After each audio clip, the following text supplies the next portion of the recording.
Hello, and welcome back to Something Starts Ringing Tarot. My name is Ryan, and today I'm going to be doing the hashtag #OneTarotCard that was created by Ramon over on the Moon Scarab channel. I'll have their link in the description as well, so go check their video out. It's very good, it's even a little emotional. These questions can get a little deep, so I really enjoyed it, so I wanted to jump on the tag as well. So yeah, go check Ramon out at the Moon Scarab channel. With this tag, there are 10 prompts, and for each one, you select one and only one tarot card from the 78 options to answer that question. This was very, very difficult because obviously every card can be interpreted in so many different ways that they can answer each of these prompts in a different way. The questions that are asked are kind of in one way open-ended and in the other way kind of specific. You'll see what I mean by that.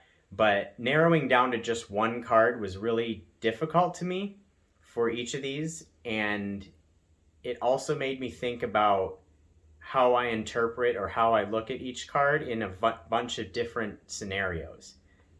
Just going through the deck for each question, I found like 5 or 6 cards that could answer the question, and I had to kind of decide which one in my eyes answered it best or that I felt fit the prompt the best. So it was a really fun exercise, and I hope many people participate because it really kind of gives a little insight into how you read each card of the tarot. Also, many cards can apply to many of the questions. So I had to narrow it down, and I don't know if this was a rule of the tag, but so far the 2 that I've watched, they've stuck to keeping one card and not repeating that card for any of the other 10 questions. So I tried to do that as well, even though that a lot of cards I could probably place and give a reason for fitting into the other prompts as well. All right, without further ado, let's get into the 10 prompts. The first prompt, I'm reading off my computer here, so that's why I'm looking away. The first prompt is, which one card is the most inspiring to you? Like I said before, this was a pretty difficult one. I had 7 or 10 cards that I initially pulled out when I went through the deck, and I had to figure out kind of what inspiration I wanted to have for this tag, because a lot of them are inspiring and just tarot in general inspires me. So this was a difficult one to start with. But I chose Judgment. Now, this card inspires me in a lot of different ways. The first way that's kind of the most apparent and visually apparent in the card is that it inspires me to, kind of refresh or re-energize my religious and spiritual practice and my like yearning towards knowing God and kind of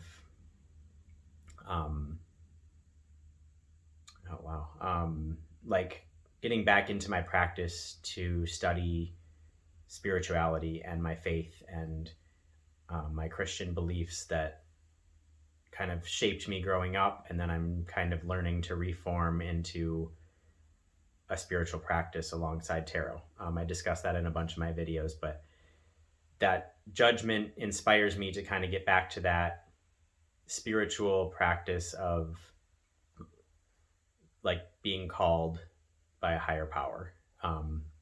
It inspires me because the Judgment card is like calling out to all the people, making an announcement, making a proclamation, making a like request almost, and it kind of inspires me to be better, to take action, to like use the knowledge that I've gained through the Fool's Journey all the way up to number 20, Judgment, and kind of use that in the world. It kind of, like it shows on the card, it kind of calls me out of my box and might make me a little uncomfortable, but it inspires me to use that knowledge, use that faith, use that experience that I have to do something.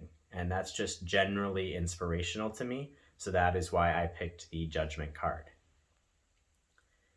The next prompt, number 2, is which one card is the most distressing to you? Now, this one was tricky as well because I typically read tarot in an encouraging and like a lessons to be learned way instead of feeling distressed about each card. So even cards that are typically seen as difficult or negative, I have the way I read it, it kind of encourages change or encourages you to accept change or um, things like that. So I read it in a very encouraging. I keep saying that word encouraging, but yeah, just um, encouraging way. So this was tricky because I don't really find many of them distressing at first glance. So I really had to try to consider the shadow side of a lot of the cards, which I tend to steer away from in my normal everyday practice. So the one that I chose, after considering it for a while, was the Six of Swords. Now, when I look at the shadow side of this card, I immediately see two refugees, or even three refugees if you see this as like a family or a group that's traveling together. Normally, I see the two people sitting in the boat as the travelers or the refugees in my interpretation of this distressing card. So I kind of see this as these two people have been in a rough situation, or the reader of this card is in a rough situation and they don't know what's ahead.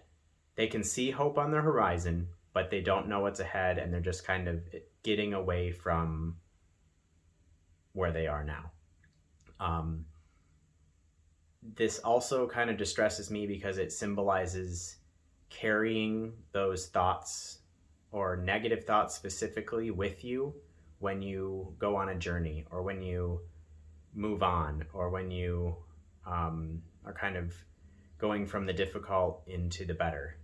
You keep those negative thoughts and regrets in your head, and so that kind of just adds to all the anxiety of your mind. So that's part of the Six of Swords as well. I also see this kind of to go along with the refugee kind of scene. I see this kind of like evacuating a bad situation. So maybe in this case, the people weren't ready to leave, but they had to leave for one reason or another, and that's distressing as well. And then the fact that the Six of Swords sits immediately between the Five of Swords and the Seven of Swords, kind of, it's almost like a claustrophobic thing. So like these people are trying to escape the regret and kind of bad feelings or inner conflict of the Five of Swords, but then the manipulation and the sneakiness and the trickery of the Seven of Swords is coming up, and they might not know about that. So that six being placed right in the middle, which is clearly leading from something not good, hoping for something better, but it's kind of an irony that the Seven of Swords comes right after to make it an even more distressing situation. So that's why I chose the Six of Swords as the most distressing tarot card for me. The next prompt, number 3, is which one card is the most enigmatic to you? This was tricky because even in my short time, I like to think that I have a fairly decent grasp on the meaning of the tarot cards, or kind of understand how to apply them in different situations. Obviously, there's much more that I can study and know, and all the deep dives of history and things that I don't know. But I like to think that I have a pretty solid foundation. But the one card I chose for the most enigmatic is the Wheel of Fortune. This card just makes me think every time I get it. There's a lot of different interpretations that I've read for this card, and it can apply to many different situations. Being the number 10 is interesting right in the middle of the major arcana, but it's not the, I would say, like the big change or the big conflict of the major arcana, where like death and the tower around that area come in. So it's just an interesting placement, and it like kind of difficult for me to read. It's obviously full of symbology, so there is a lot of symbols that I don't know all of the meanings of, and just ways to apply that into a certain question is difficult when you have so many different symbols on the same card. Also, I feel that the Wheel of Fortune is kind of like a metaphorical concept of moving on, or fate, or looking into your future, or what your fortune is going to be. It's more metaphorical than other archetypes in the major arcana or anywhere else in the tarot. So that just kind of is a little bit harder for me to grasp and comprehend. So that is why the Wheel of Fortune is the one card that is the most enigmatic to me. Excuse me. Number 4 is, which one card would you put in a 1,000-year time capsule for future humankind? This one, I chose the Two of Cups. This one just shows a mutual exchange of love, exchange of emotions, exchange of information. It shows an act of meeting each other or accepting one another. And it's a very like one-on-one interaction, so it's very intimate, it's very personal. These people, I view them as from different societies or different cultures because they're clearly dressed different on the card. I always see this as like some sort of secret meeting as well. So to put this in a time capsule, it would show kind of, I guess, the best foot forward of where we are now and where, like, what I would want to see if I was in 1,000 years. I didn't explain that very well, but if I were to open up a time capsule, I would like to see that love, that sharing, that this person was thinking of the future generations, of sharing that love, sharing that compassion, and just a share of information through the millennia. So yeah, I just thought that was a very nice, very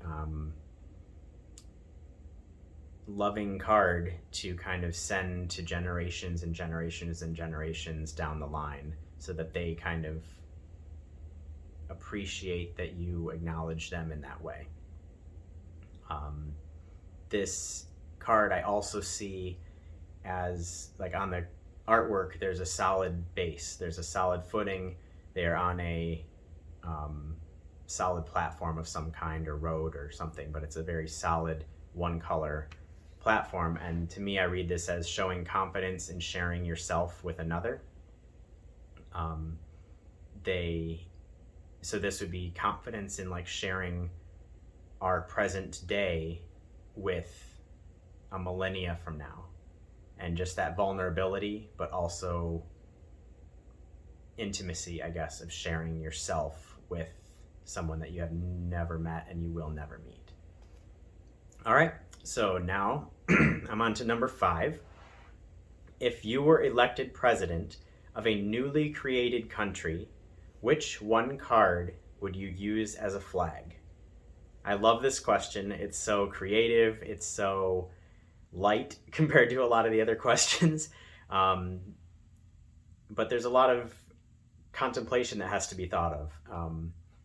Obviously, the flag is an important thing for a country. It can show many different things and be interpreted in many different ways, based on the colors, based on the symbols, the patterns, all that. So it's a fun question, but it really has stuff to think about. So for this, I chose the 10 of Wands. This card to me speaks to efficiency, speaks to everything is together, everything is working together and has reached a goal, which would be like establishing this new country. There is order in this card. All of the wands in this card are arranged in a very efficient, very fanning out manner. So it kind of shows that order that's necessary for like a new country or stuff like that. So everything kind of has its place in this new country. Also, the wands and the 10 wands symbolize like a collective spirit to me, a motivation or a spark. So it's all of these sparks, like the Ace of Wands is like the spark, the new energy, the new inspiration. But when you have 10 wands, you have all of this energy working together to make a better goal and a complete community. So that's kind of what I would symbolize in a new country, is that all of these sparks and passions can work together in an efficient and organized manner to create a world for everybody. So specifically, just like Ramon did in his channel, this is the part of the 10 of Wands that I would choose as my flag. So it would be specifically showing the 10 tops of the wands. So it's more of a pattern, kind of like typical flags, instead of the whole picture. And also, I really like that the buds are showing at the top of the wands. So this would symbolize just the new growth, the new ideas, the new passions that everyone in the community has that we can all bring together and form this new country. So I like to think that that would be a good choice for a flag. Number 6, if you were Earth's ambassador to an alien civilization, which one card would you use to represent humankind? So my first thought when I heard this question was that it was very similar to number 4 with the 1,000-year time capsule. But after thinking about it for a while, I realized that in this case, you are actually going to be there giving this card to the alien civilization, and you are representing humans to a new race. You're not representing your current self to a future human. You are representing humans to a whole different race of being. So it is very different. So I love that these questions are in this. I had a lot of fun coming up with my answers to these. So if I were Earth's ambassador to an alien civilization, I would choose the 10 of Pentacles as representational of humankind, or the representation I would show to represent humankind. There's also a lot there. To me, this card obviously represents family. It represents generations of people. It represents a legacy.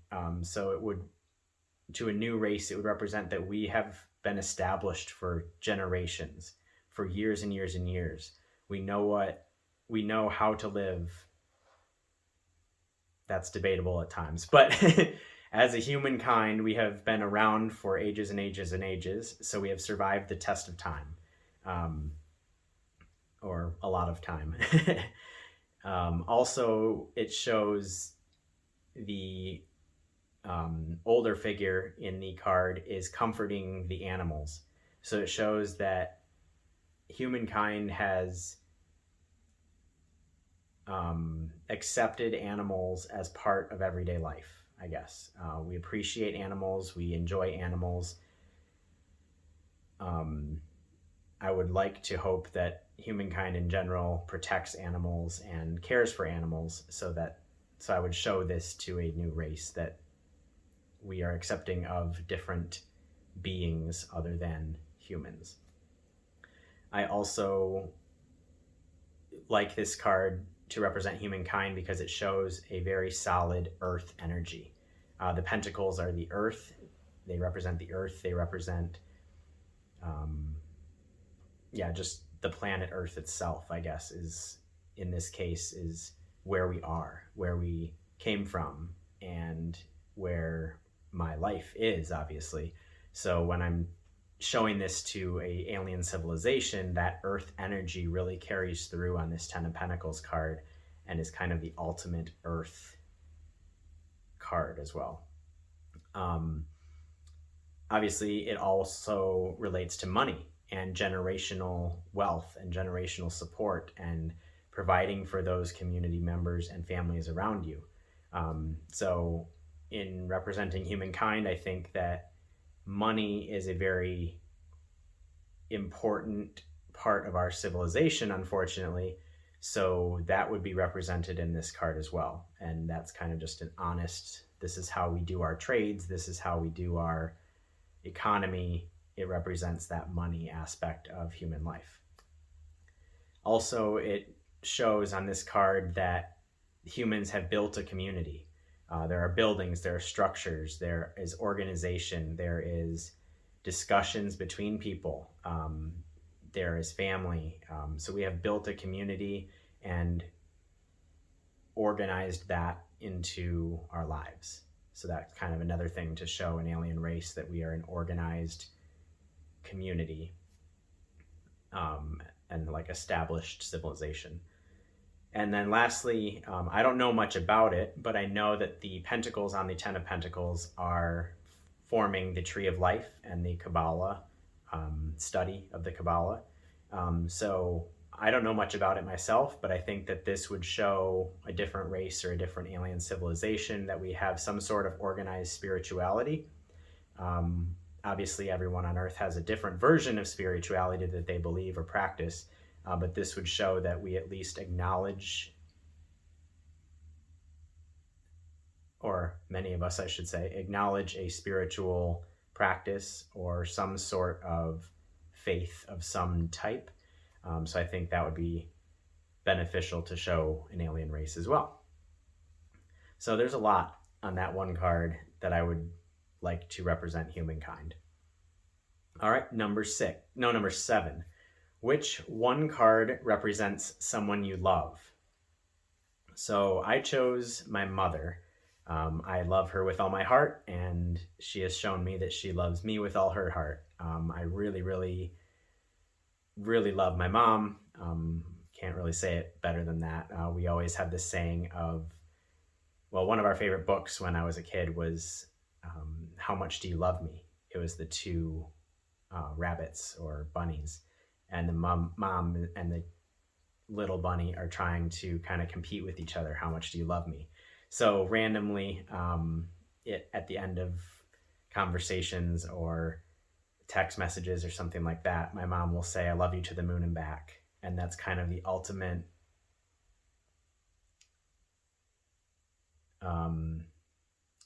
expression of love for us, I guess. It's kind of our personal thing of, I love you to the moon and back, and there's no greater distance than that in at least these bunnies' eyes. So that's kind of our little thing. So I had to choose my mom. And interestingly, there were many cards that I see my mom in. Obviously, many cards apply to many different parts of your life, and many different cards can be interpreted in different ways. So that's kind of why I see her in all these different ways. So I chose the Four of Wands to represent my mother. This card shows stability. It shows someone who is community minded and celebrates that community. They also, this person, or my mother, I should say, this card represents home, represents stability, represents that belonging to a solid foundation of family, of love, and just a solid foundation with that person, which I think is very important in love.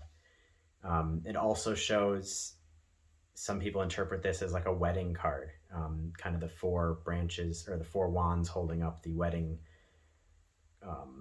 canopy, with the people celebrating in the background. This speaks to my mom's like of traditions. She loves celebrating birthdays and holidays and all that stuff. She loves decorating. So again, the flowers, the awning, the structure that's created to decorate on this card is representative of my mom to me. she also really likes to host parties. So this celebration and the welcoming home feeling of this card is always present in my mom.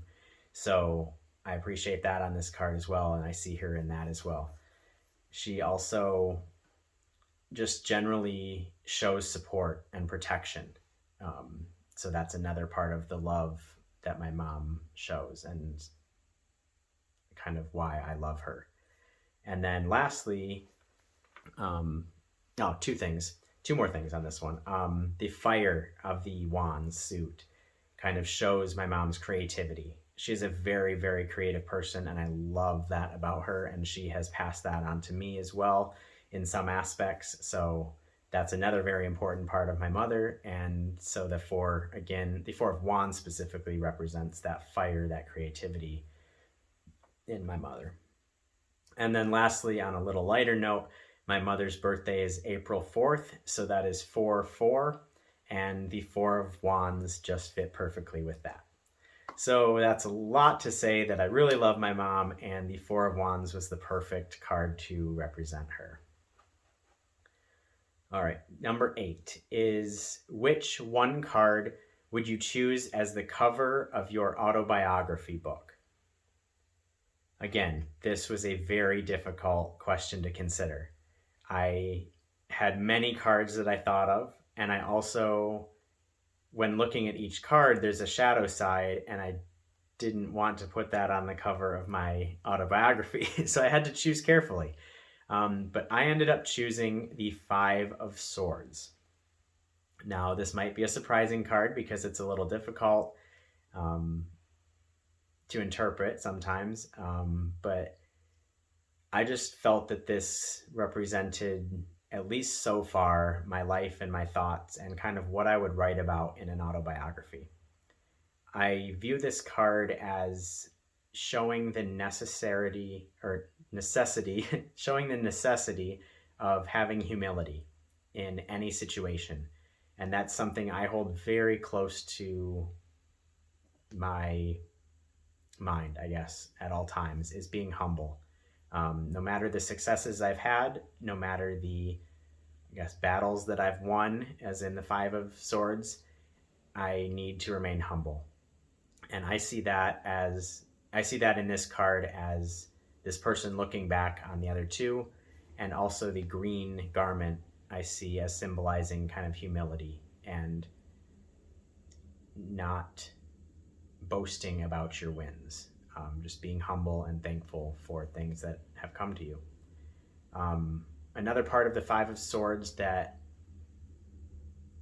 I think represents me, or that I would put on the autobiography cover, is that a lot of times I act in a people-pleasing way. So I try to think of others all the time and how they're feeling and what they would do in this situation and how my actions influence them. So the Five of Swords really shows that this person is so concerned and internally conflicted with what they have done to these other people and how the other people are feeling at this point. They are looking back over the battlefield, or back over the losers of the battle in this case, I guess, and just seeing, like, wanting to do better to help them, to make their lives better, to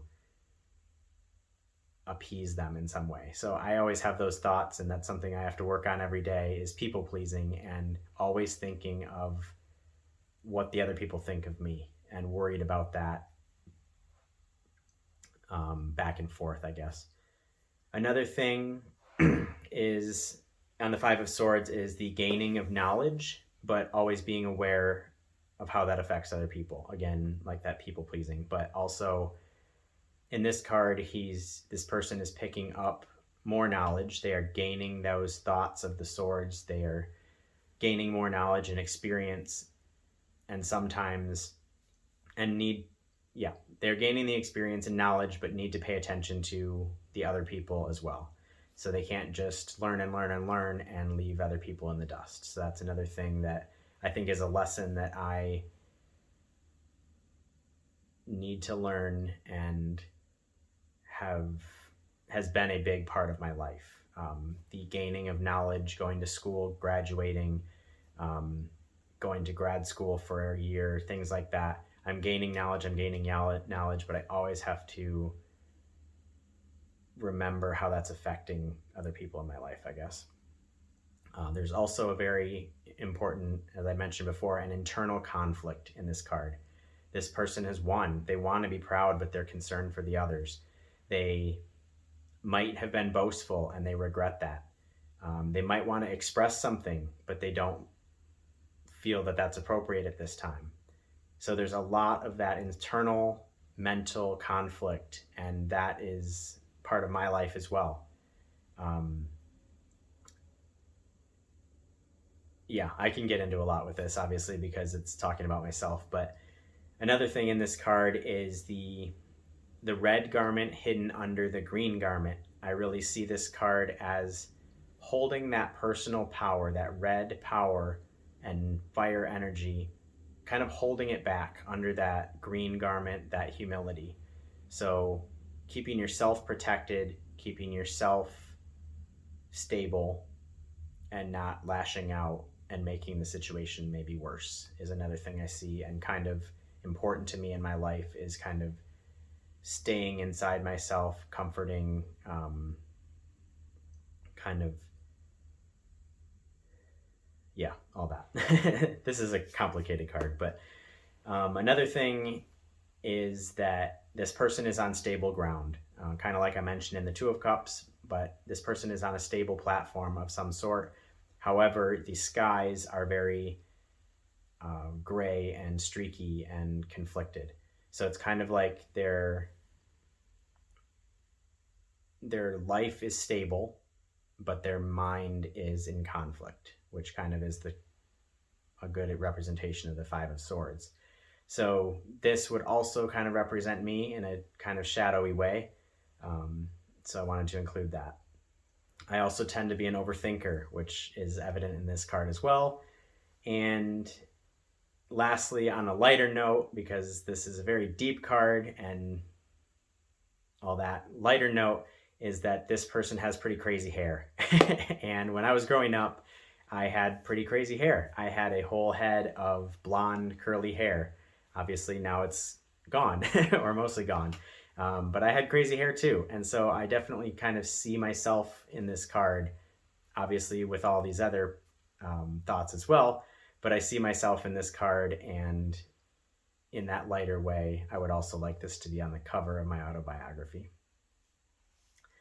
All right, that was a very long question. So on to number 9. If you could upgrade one minor arcana card to major arcana status, which would it be? Again, this was a very tough decision for me because obviously the major arcana tells a complete story, or a very close to complete story. It has so many attributes and archetypes that basically fill up someone's life. That's the reason it is the major arcana. It's because it's the major lessons that everyone can learn in life. And along the Fool's journey, the Fool experiences so much, and each card is so powerful, meaningful, and broad that in my mind, adding another card to this is very tricky and really took a lot of thought. So the one I ended up choosing was the Six of Cups.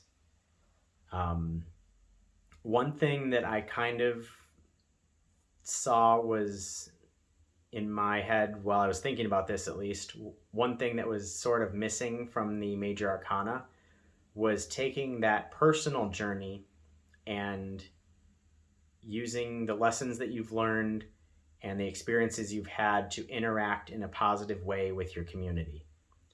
The Fool's journey is very personal to me, or very personal, like in one person's life, I guess, if you follow that as a Fool's journey. And there are very few times when there are multiple people or like a mention of other people in the major arcana, I guess, in my eyes. So I chose the Six of Cups because it shows examples of interacting in positive ways with your community and the people around you. So I think this is a very important lesson and could be upgraded to a major arcana for that reason. It also shows beautifying your surroundings, which is very important in life, is kind of like keeping your surroundings nice in different ways. It also shows the importance of spreading love to others, especially children. To other major arcana cards obviously talk about love, specifically the lovers, or loving yourself, taking time to reflect on yourself, or loving, like becoming more enlightened and loving, all things like that.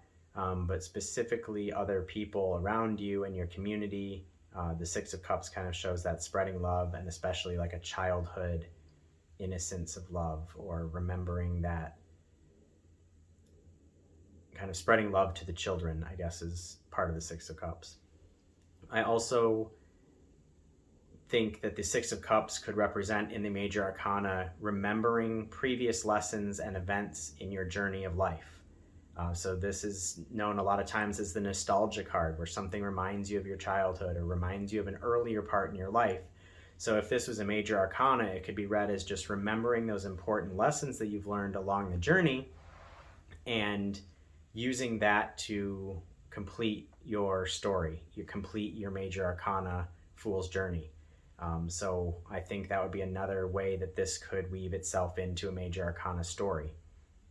And also to appreciate where you've come from, what lessons you've learned, what support you've been given, the other people that you've met along the way, and what they've taught you. This kind of nostalgia card, or looking back into the past card, could be placed in the major arcana to remind you of that along your journey. So beyond choosing the card, I decided to figure out where I would put the Six of Cups in the Fool's Journey. So I decided that I would put the Six of Cups in this case between the Hermit and the Wheel of Fortune. So it would be number 9.5 or whatever, however that would work. To me, this would be a great place to put it, because it would be after the Hermit, where you've learned to kind of respect yourself, you've learned your personal knowledge, you've taken time to love yourself, and then after that you would spread that love to others and learn how to use that love and use that interaction with your community. I might have said this before on this channel, but RuPaul always says, if you can't love yourself, how the hell are you going to love someone else? So that sequence of the Hermit, finding that personal love, that personal inner work, moving on to the Six of Cups, would be kind of that find your personal love and then spread it to the world. I would put it before the Wheel of Fortune, because I think that 10 is important in the wheel, and also after that it gets to be more of the conflicts and the major changes into the second half of the level up of the major arcana. So I think the Six of Cups would fit great right after the Hermit and would add all of those lessons to the major arcana. Obviously they're covered in many other cards, but in this case that is the card that I would choose to add to the major arcana. All right, lastly, number 10. If you could mentor one of the pages from the tarot, which would it be? So I chose the Page of Wands for this one. I see the Page of Wands as kind of the student of the tarot. They have a spark of imagination, of creativity, of passion, and they are interested in learning more about their surroundings. On the Rider-Waite-Smith card, obviously the page is looking at the top of their wand, kind of ready for more. They are looking up. They are energetic about the future. So I think this would be a great person to mentor, just because they would be accepting of that knowledge that I would have to give them about whatever topic. It also speaks to the passion for new ideas.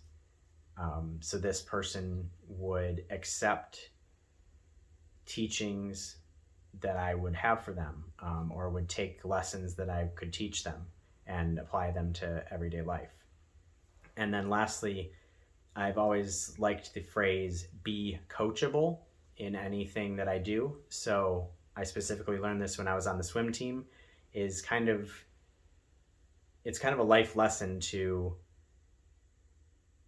accept mentorship when it's there, I guess, and be coachable and be able to accept help from someone or instruction from someone and acknowledge that mentorship. So that's an important part of my life, but the Page of Wands has that kind of energy to me, that they are coachable. They are able to accept new information, maybe question information if they feel they need to, but kind of accept that mentorship. And I think that would be great to have as a student of my mentorship, I guess. I also read the court cards in a unique way, as I discussed in a tarot tip video that I'll have linked in the description, but I relate the court cards to the minor arcana. So the Page of Wands, I relate to the combination of the Ace of Wands, the Two of Wands, and the Three of Wands. So the Ace is the new spark of energy, new spark of passion, kind of like I talked about. The Two of Wands shows that planning and preparation and appreciates learning before doing. So I also think that this would be good attributes in a student of mine. And the Three of Wands represents that they are ready to take this new journey and explore those passions that they have with a mentor, I guess.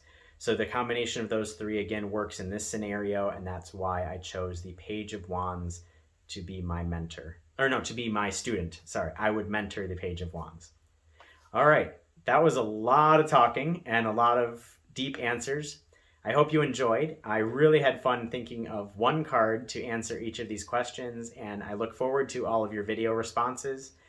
If you like this video, please like it and subscribe to my channel. I also appreciate comments in the comment section, and I try to respond to every single one. So if you agree with any of my choices or you disagree and just want to put your opinions in the comments, that would be great, and I look forward to hearing from you. So without further ado, this is what I'm talking about.